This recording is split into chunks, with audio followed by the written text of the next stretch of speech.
बड़ी खबर इस वक्त हम आपको बता दें, गोवा नाइट क्लब हादसे में मौत का आंकड़ा बढ़ गया है। मरने वालों की संख्या बढ़कर 25 हो गई है। मरने वालों में 4 पर्यटक और 14 क्लब के कर्मचारी, 7 मृतकों की अभी पहचान नहीं हो पाई है। गोवा पुलिस की तरफ से यह जानकारी साझा की गई है। गोवा नाइट क्लब हादसे में मुआवजे का भी ऐलान कर दिया गया है। मृतकों के परिजनों को 2-2 लाख की आर्थिक मदद पीएमओ की तरफ से दी जाएगी। तो वहीं हादसे में घायल हुए 50 से अधिक लोगों को 50-50 हजार की आर्थिक मदद भी मिलेगी। बड़ी खबर इस वक्त हम आपको बता दें, नाइट क्लब में देर रात यह हादसा हुआ और उसके बाद पुलिस की टीम, फायर फाइटर्स की टीम मौके पर पहुंची। कई लोगों का रेस्क्यू तो कर लिया गया, लेकिन कई लोग अंदर ही फंसे रहे, उन्हें संभलने का मौका नहीं मिला। कई लोग गंभीर रूप से घायल हो गए, जिनका अस्पताल में इलाज चल रहा है। और अब मृतकों का जो आंकड़ा है वो बढ़ गया है। यह आंकड़ा पहले 23 था, ये बढ़कर अब 25 हो गया है। 25 लोगों की दर्दनाक मौत हो गई। मरने वालों में 4 पर्यटक हैं, 14 क्लब के कर्मचारी हैं और 7 मृतक जिनकी अभी तक पहचान नहीं हो पाई है। कोशिशें उनकी पहचान की, उनकी शिनाख्त की जा रही है। गोवा पुलिस की तरफ से यह जानकारी साझा की गई और जैसे ही जानकारी मिली, पुलिस की टीम मौके पर पहुंची, आला अधिकारी भी मौके पर पहुंचे। हालांकि अब आग पर काबू पा लिया गया है। फिलहाल जांच के आदेश दे दिए गए हैं। 11-12 के बीच में। आपको कैसे, मुझे आवाज कैसे आया, ऐसा कुछ सुना?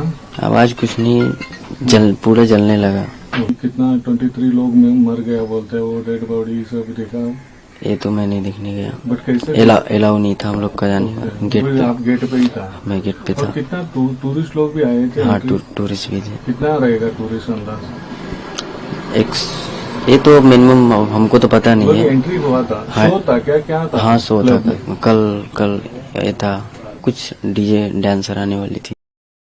और ज्यादा जानकारी के साथ हमारे संवाददाता गणेश ठाकुर जुड़ गए हैं फोन लाइन पर। गणेश, बहुत सारे सवाल हैं इस हादसे से जुड़े हुए। हालांकि जांच होगी, स्पष्टीकरण सामने आएगा कि आखिर कैसे यह हादसा हुआ, लेकिन मृतकों की संख्या बढ़ गई है, 25 पहुंच गई है। बताएं कि घायलों की क्या स्थिति है अभी और जांच कहां तक बढ़ी है आगे? जी देखिए, अभी भी पुलिस इसकी जांच कर रही है और अब फायर सेफ्टी नॉर्म्स का उल्लंघन हुआ था क्या, इसकी जांच की जाएगी और पुलिस अब इस बारे में आगे तफ्तीश कर रही है। अभी मेरी गोवा सीएम से बात हुई और गोवा सीएम ने कहा है कि इस पूरे मामले की जांच की जाएगी, एक समिति बनाई जाएगी, उस समिति के आधार पर जांच आगे ले जाएंगे। अब पुलिस का ये दावा है कि आग सिलेंडर ब्लास्ट से शायद लगी हो और किचन में लगी हो, क्योंकि तमाम जो पार्थिव मिले हैं। गणेश, आप बने रहिएगा हमारे साथ। गोवा के मुख्यमंत्री प्रमोद सावंत हमारे साथ जुड़ गए हैं। प्रमोद सावंत जी, स्वागत है आपका एबीपी न्यूज पर। एक बड़ा हादसा हुआ सर, गोवा के लिए वाकई ये बहुत दुख की घड़ी रही, दुख का दिन रहा, कल बहुत बुरा दिन रहा। ऐसे में कहां तक अब जांच आगे बढ़ेगी, किस प्रकार से घायलों की मदद की जा रही है, इस हादसे को लेकर क्या कहेंगे प्रमोद जी? गोवा सरकार के लिए ये बहुत ही दुखद घटना है। आज का ये दुखद दिन है। रात का इंसिडेंट 12 बजे के आसपास हुआ। मैं खुद वहाँ 2 बजे के पास पहुंचा। देखने के बाद 25 लोगों की डेड बॉडी वहाँ से शिफ्ट गोवा मेडिकल कॉलेज में की है। उनका पोस्टमार्टम और बाकी प्रोसीजर किया जाएगा। जो 6 लोग वहाँ पे थे उनको गोवा मेडिकल कॉलेज में एडमिट किया। मैंने खुद कंसर्न डॉक्टर से बात की, उनको अच्छी तरह से ट्रीटमेंट देने के लिए। जो उसकी पूरी जांच यानी मजिस्ट्रियल इंक्वायरी की जाएगी, क्योंकि मैंने ऑलरेडी ऑर्डर दिया है।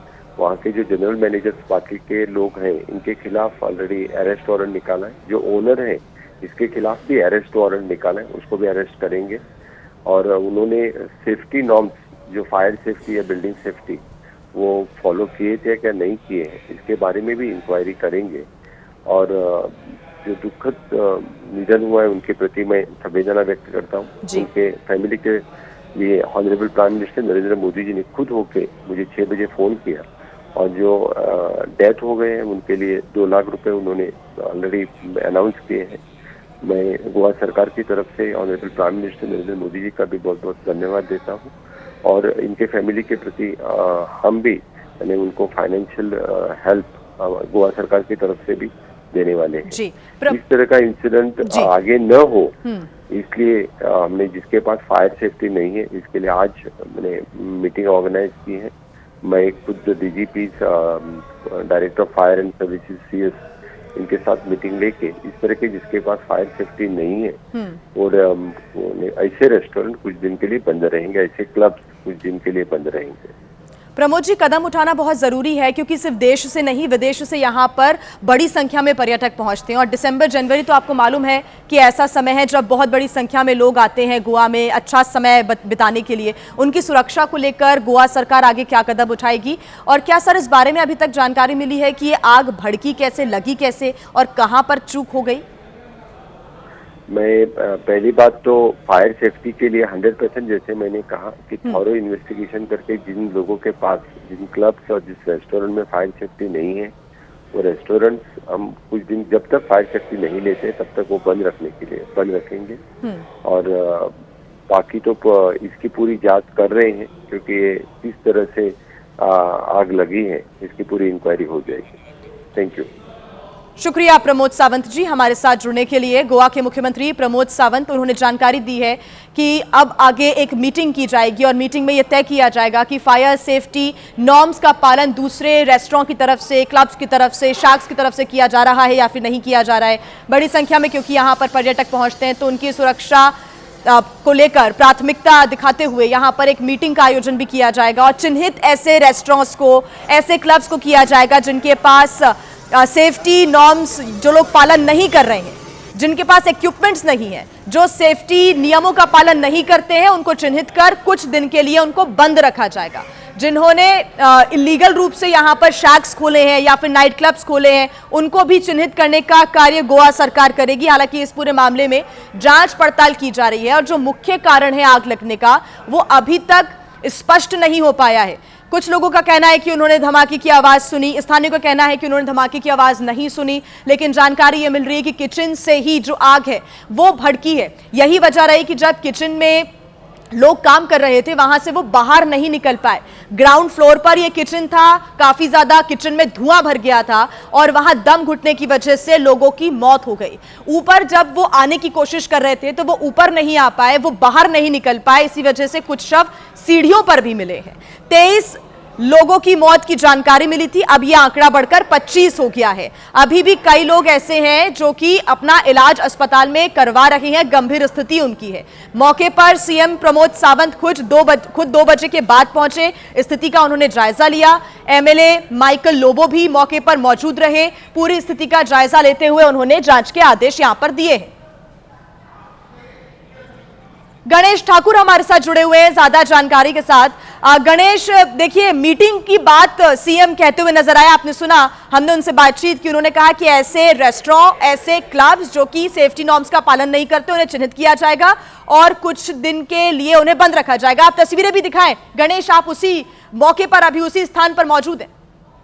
जी बिल्कुल, मैं फिलहाल बीच बाय रोमियो लेन इस जगह पे है और यहाँ पर आप देख सकते हैं यही वो स्पॉट है और अंदर अभी पुलिस ने पूरे स्पॉट को सैनिटाइज किया है। वहाँ पर इन्वेस्टिगेशन चल रहा है और पुलिस की अगर बात करें तो पुलिस की टीम अंदर है, क्राइम ब्रांच की टीम भी अंदर है और ये टीम यहाँ पर आप देख सकते हैं किस प्रकार काम कर रही है, क्योंकि इन्वेस्टिगेशन जो है वो इन्वेस्टिगेशन करना बहुत जरूरी है।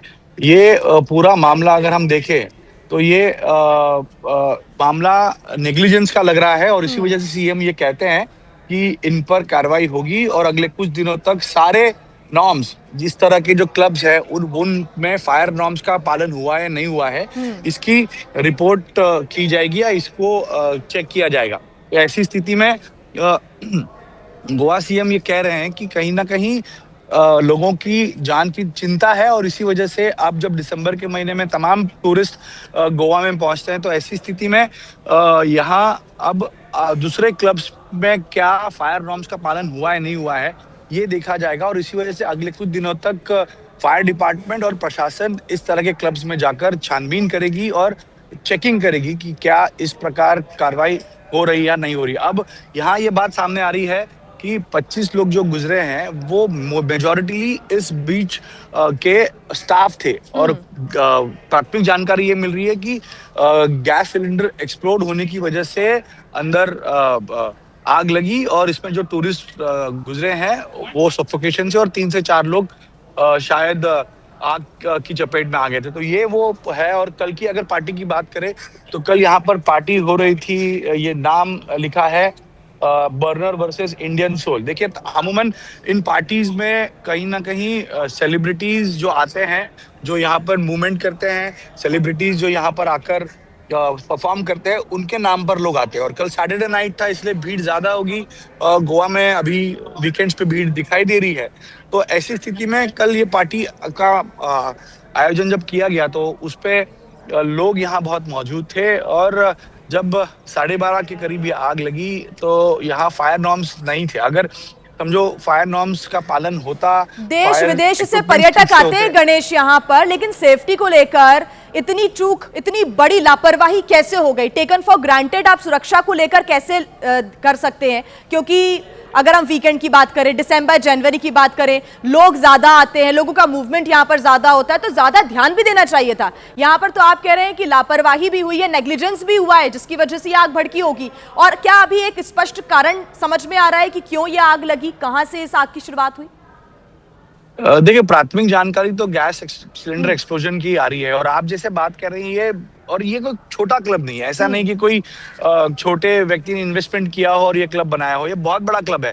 इधर जाने के लिए आपको हजारों रुपए देने पड़ते हैं और 3 लोगों का बिल भी हजारों में आता है, लाखों में आता है। तो ऐसे में इन्होंने तो एटलीस्ट सेफ्टी नॉर्म्स का पालन करना चाहिए था, जो हुआ नहीं है। क्योंकि अगर सेफ्टी इक्विपमेंट्स होते, यहाँ पे स्टाफ होता है, वो अगर लोगों को निकाल पाते।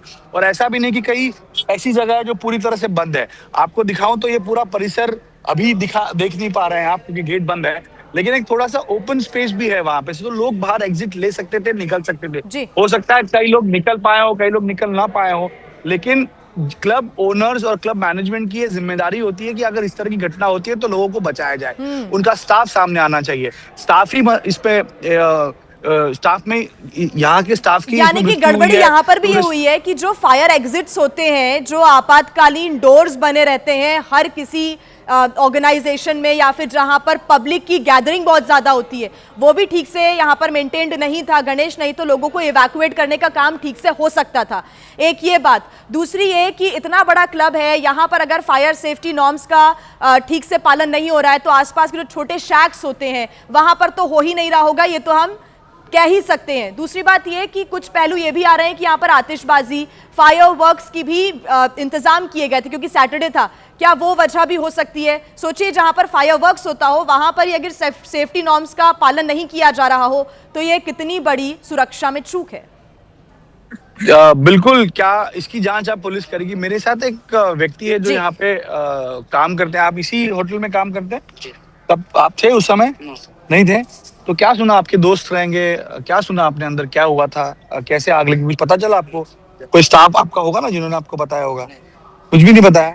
तो ये कल पार्टी में क्या फायर वर्क से आग वाग का कुछ, पार्टी में वो लोग फायर का कुछ करते हैं, पटाखे जलाते हैं, कुछ करते हैं? नाइट में नहीं करता ना। नहीं, अरे पर सुना तो होगा आपने कुछ तो ये कितने लोग होते हैं इसके अंदर पार्टी में? ज्यादा अगर पैक होगा तो कितनी भीड़ हो जाती है? क्राउड के ऊपर रहता है, क्राउड रहेगा फिर भी एक ज्यादा, सबसे ज्यादा क्राउड कब आता है और कितना आता है? नंबर क्या आता है सैटरडे संडे को? कितने आते हैं? 1000 2000 कितने लोग आते हैं? चला जाता हूँ, नाइट में आता हूँ। नाइट में आते हैं आप? तो कल आप नाइट में थे? नहीं थे, दिन में था। तो कल ही आप नाइट में नहीं है, बाकी आप हमेशा नाइट में आते हैं? नाइट में कभी नहीं करता, मैं दिन में ही करता हूँ। अच्छा, दिन में ही करते हैं। तो अंदर एक फायर एग्जिट है, बाहर जाने के लिए रास्ता है? मतलब जहां अगर आग लगती है तो फायर एग्जिट रखना पड़ता है ना, वो है अंदर? आपने कभी देखा होगा ना अंदर कुछ?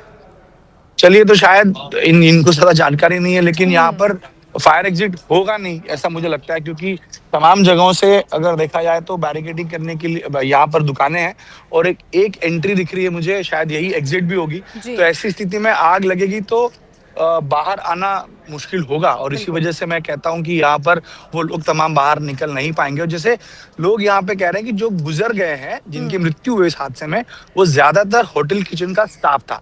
तो होटल किचन के स्टाफ शायद वहां, क्योंकि यही थियरी पहले आ रही कि गैस एक्सप्लोजन हुआ होगा जिस वजह से वहां पर पहले आग लगी, और फिर बाद में, क्योंकि ये जो क्लब्स होते हैं अमूमन ये इनका इंटीरियर हेवी ब्रिक्स, हेवी लकड़ों पर होता है। वो कोई सीमेंट या ईंटें लगाकर एनक्लोज स्ट्रक्चर करते नहीं, ये ओपन स्ट्रक्चर करते हैं जहां पर ज्यादातर शीशम के लकड़ों का इस्तेमाल करके स्ट्रक्चर बनाते हैं और इसको बहुत ब्यूटीफाई करने के लिए अलग अलग मटेरियल होता है जो ज्वलनशील होता है। तो इसी वजह से आग लगने के बाद ये बहुत ज्यादा क्विकली स्प्रेड करता है। तो ये ऐसा हुआ होगा जिस वजह से इतनी बड़ी संख्या में लोगों की मृत्यु हुई। करीब करीब 25 लोग इसमें मरे और गोवा की इतिहास में इतना बड़ा हादसा, आग में हादसा, इतनी बड़ी संख्या में लोगों की मौत होना ये कभी हुआ नहीं है। और इसी वजह जांच से की अब जा खुद रही है, मुख्यमंत्री- क्या खुलासा जांच में होता है इस पर हमारी नजर रहेगी। गणेश ठाकुर, बहुत शुक्रिया तमाम जानकारी के लिए। सवाल अभी भी यही है कि 25 लोगों की मौत का आखिर जिम्मेदार कौन है और क्या मौतों का इंतजार ही किया जाता है, उसके बाद ही क्या प्रशासन की आंख खुलती है, उसके बाद ही क्या बैठकें होती हैं और क्या उसके बाद ही ये तमाम प्रकार के जो कदम है प्रशासन की तरफ से, सरकार की तरफ से उठाए जाते हैं।